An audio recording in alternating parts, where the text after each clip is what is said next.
Guys, quick update. As you can see, the sun is out finally. We are, I think, on our way to thawing out, and we've had some quite windy days today. But I'm not here to talk about the weather. I'm here to give you an update as to what's going on. I did my 14 days of my continuous glucose monitor, my CGM.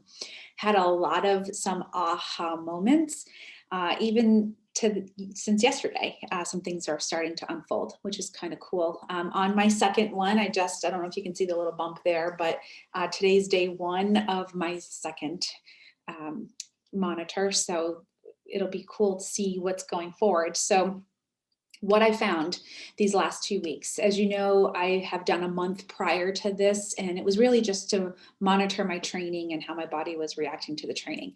Well, the reason why I decided to do this with NutriSense again was to see, because I'm increasing my training and increasing my mileage, that's one. And then also, like I mentioned in my last video with updates, was to see what it was like during my cycle, because we don't know enough about women's cycles. We're just like scratching the surface. So I've agreed to be an experiment for that. So that's pretty cool. And there's a lot that I've learned in these last 2 weeks now that I was paying attention to that. So since then, I've also had a 30-day update. As you know, I've been doing this for 4 years. I've collected data for the last 4 years that every 30 days I do an update. So I did that, and I was able to just kind of reevaluate and kind of keep moving forward with my new focus. And it hasn't been easy. So first off, I was to take coffee out. So as most of you have known or have followed me, that I'm very sensitive to caffeine. So even decaf was very, very harmful for my body. I would cramp, even like my neck would cramp. You could actually see it cramp, my forearms, my triceps, everything, stomach, legs, you name it, it was cramping. And it would actually keep me up at night too. So I decided to pull out the decaf. A lot of that kind of went away. So I stopped buying decaf to tempt myself. Well, when things started to get a little bit crazy and stressful, I started drinking caffeinated coffee because that's what's in the house. Bad idea. So things have gotten really bad. It started out with just maybe once on the weekend, just 1 cup. And of course, it quickly progressed from there. We all know my history with coffee if you've been following me for a while. So I decided to take that out. So when I took that out, I had a lot of withdrawals, major migraines. I'm still doing the time trial races. And last Sunday or Sunday prior, I was racing and trying to get back into the draft. And then my head just started throbbing like a migraine. And I had a feeling it was because of the caffeine. I was taking that out. So that was the first sign, was the caffeine. And so Sunday I had that migraine, took the whole week off because it stayed with me the whole week. So not the migraine, but the headache. So I had the migraine. The next day I had a hangover from it. And then anytime I exerted myself, I got a headache again. And then, so I took the whole week off last week. I didn't do any exercises. I didn't do anything other than lay low, kick my feet up and read, which was extremely hard for me. So then Sunday, we had our race again, and the same thing happened. I started to feel my head throb. So I backed off, let my team go without me. And then at the end, I brought in another team member. And at the end, she wanted to sprint. And I didn't think it would be that bad. It was only 0.2 miles to sprint. And then I had a migraine for the rest of the day. So then I took Monday off because I had a hangover from that migraine. A couple of other things I observed last week. Even though I had a down week, I also did a little bit of experimentation with food. So that could contribute to my headaches as well. So I decided to add in sweet potato. So I took a tablespoon of sweet potato, I ate it, and then I looked at my blood sugar. So my blood sugar spiked. Normally the last couple of weeks, what it's been at is high 60s, low 70s. That's where my blood sugar usually rests at. And when I ate that sweet potato, it spiked to 130 and it looked like a mountain peak. It went right up and then right down. That was the good part, is that within a half an hour, it was back down to where it needed to be and where it usually rests at, like high 60s, low 70s. So that wasn't too much of a concern, but when we get those spikes, it's not healthy for those spikes. What we want is like the rolling curves. They look like rolling mountains. That's what we want. So when you use the NutriSense app, there's a couple different ways to get your information. You can get a graph or you can just get the numbers. I like looking at both. So the graph that I had was a quick spike and then it came back down and then it was fine the rest of the day, okay? Then the next day I decided, okay, well, let's check out honey. What is my body going to do with honey? Now, mind you, I haven't had sugar in a long time. I haven't had any vegetables in over, 500 days. And so it was to be expected that my body was going to have a reaction. I just didn't know how bad it was going to be. So the fact that when I had the sweet potatoes, it spiked, that's normal. And it came back down, that's normal, that's great. If it had stayed elevated for an extended period of time, then that would have been of some concern. The problem is after I ate it, I didn't feel well. I had a lot of digestive issues. My gut hurt really bad. My body didn't feel good. It felt heavy. And so I just realized, okay, yeah, we don't need the sweet potatoes. So the reason for this experiment is if I'm doing my Tabor, which is the Trans-American Bike Race, when I'm doing that, if my body decides to bonk, I want to know what I can use to help get me back, revive me, get me, get what my body needs for fuel. So this is why I'm experimenting with this. And what better way to do that than with a continuous glucose monitor to let my body know what's going on and how it responds.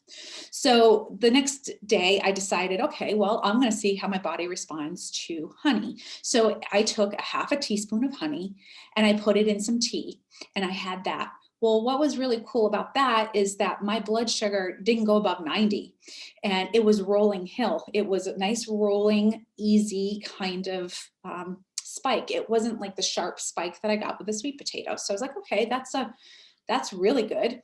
And then I did the coconut sugar. And the reason why I did coconut sugar is because it's low glycemic. So if you take white table sugar, regular sugar, okay, and then you take the coconut sugar, if you compare the two, you take a teaspoon of the white sugar, it's 9 grams of sugar versus a teaspoon of coconut sugar, it is 4 grams of sugar.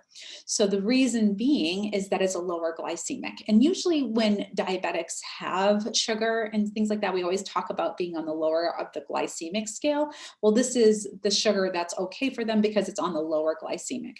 It doesn't cause those huge spikes that white sugar does. So what I ended up doing was trying that the next day. And so the next day, same thing, although my blood sugar went a little bit on the higher side of the 90s. So it was lower with honey versus then with sugar. But the cool thing is that it was rolling hills with that too. It wasn't a quick up spike like the sweet potato and down. So it lets me know that those two are safer than it is for sweet potatoes for me. So I now know that if I bonk on the ride, I know what I need to have. So it wouldn't be bad to have a couple packets of honey on me or a couple packets of the sugar. I can't see myself eating straight up coconut sugar, just kind of pouring that in my mouth. I can see me doing that with honey, but I just can't with the sugar. So I'll probably have a couple emergency packets on me for that reason, knowing that. One of the things that I'm also thinking about is that the honey and the sugar could have contributed to the headaches as well because of the withdrawals, and I haven't had sugar in a long time, and that is just a common reaction that I've had to certain foods is headaches and migraines. So sure enough, it very well could be that. I've had it all so close together, it's hard to tell. So what I'll do this time around, today's my first day with this CGM. So what I'm going to do is I'm going to space them out. Sometimes it takes 3 to 4 days for things to show up. For me, my body, it very rarely takes that long. It used to be instantaneous. Now it's further apart because my body is healing. So it'll be interesting to see. I'll try honey one day. I'll probably wait 4 to 5 days and then try the coconut sugar and see at that point what my body does with that. who knows? So we'll see if that contributed to the migraines. So we know that caffeine definitely does for me, and we know certain foods do. This could have been due to that as well. The other thing is obviously my cycle. So this is a big reason that I'm doing these too, is because I have been recruited by NutriSense to also experiment with women's cycles, because we don't know enough about that stuff. So it happened to be that time. And I do know that when I have things that my body can't respond well to, it exacerbates PMS. I haven't had that issue in a long time because I don't have sugar and I don't have carbs, or even like high doses of caffeine. But since the caffeine's been in, I've noticed a lot more of those symptoms happening. So I think that contributed to a lot of that. Also, I noticed that during my cycle, my hormones at night really affected night sweats. I had a lot of night sweats, and that could contribute to detoxing. So there's a lot of things that are at play here. So it could have contributed to detoxing from the caffeine. It could also have been from the sugar, but I did have night sweats for sure. And those nights, I saw that my blood sugar was higher at night when I was sleeping, and that was in the hundreds actually. And so normally during the day, it's high 60s, low 70s, but those nights I had night sweats and that I was up often, I ended up, my blood sugar was higher. It was in the low hundreds, which was kind of interesting. So it'll be cool to see, moving forward, what happens the days that I have the honey, see if it has the same effect at night, if I have the night sweats from it, if I'm detoxing from it, if it raises my blood sugar when I'm sleeping at night. That'll be interesting to see. And it also will be interesting to see if the sugar, the coconut sugar, does the same thing. So that's what I'm going to be focusing on these next 2 weeks, is that. I'm only going to experiment once with it. I am not going to do it more than once. So I'm going to experiment once with honey, and I'm going to experiment once with sugar and see what happens at that point, even in the evening, see if it affects me that way. And I'm going to wait 4 to 5 days before I try the other one. Only because, like I said, sometimes it takes 3 to 4 days for something to show up in our system. Typically doesn't work that way with me, but I'm going to do it anyway. And I'm going to pay attention to my levels, my glucose levels at night. I'm also going to pay attention to my migraines, and also how my body feels after I had it, because all last week I did not feel well due to what was going on with my head and all the, I believe a lot of it contributed to that. Just don't know which one it is because there's a lot of factors. The other factor is I've increased the intensity of my working out. So I did that whole week of having a headache. Sunday and Sunday, I had migraines. So yesterday I went and I had a massage, and my massage therapist focused on the areas where I felt the tension headache. And sure enough, it was a tension headache. So she got right at the base of my skull. She worked all of my neck, even in the front, on the tops of my shoulders. And lo and behold, she worked on my jaw. I have been waking up with my jaw really tense and clenched. I don't know if I'm grinding my teeth. I haven't been aware of that. And David hasn't told me that I have been, but who knows?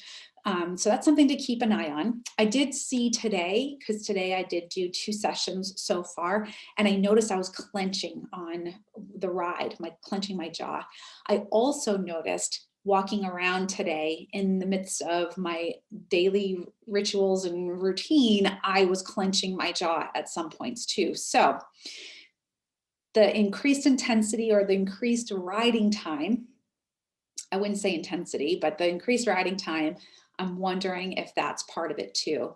I can say intensity, I guess, because I was racing a lot, and I was also doing my other training on top of that. So yeah, I think all of that is contributing. So I will be doing my routine massages, and like I said, I'm not racing more than once.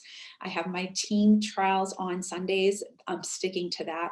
I did get an email saying that I qualified for the eFondo Series Championship because of the races I'd done prior.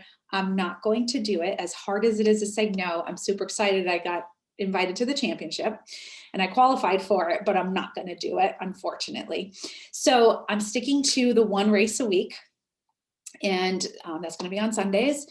So I feel that taking out that high intensity training with the races, it might help with, the headaches and the jaw. And so all of this is the stuff I'm focusing on these next 2 weeks while I have this continuous glucose monitor on. So hopefully, that will definitely give us some more answers. If not, I think I might be doing another month if I need to do that, if I need more clarity. So that's what we're focusing on, or I'm focusing on, just giving you guys that update. So if you want more information on how these continuous glucose monitors work, I did an interview on my podcast with Kara from NutriSense, and I would love for you to listen to that. If you have more questions or want more in-depth information on how this stuff works, check out my podcast, K8 for Wellness. And we do have Kara from NutriSense on there talking about how this works and how glucose is important for us to track. So I have that podcast on there. You can also get $25 off for a month of NutriSense or more. So they offer you a 2-week, just one monitor. You don't get the $25 off in that, but if you get the month where you get 2 sensors, you get $25 off in that, or any other plan higher than a month. So check it out. The link is down below the video. If you have any questions, feel free to ask. I will get to them. And I'm always here to help and give you guys information. And I just appreciate and love the support that you guys are showing and following me on this journey and coming along with this on this journey with me. It's really fun to have all of you to share this with. It's been quite the journey so far. And, I'm 100 days away from the race across America. So I'm pretty excited about that. That is coming up pretty quick.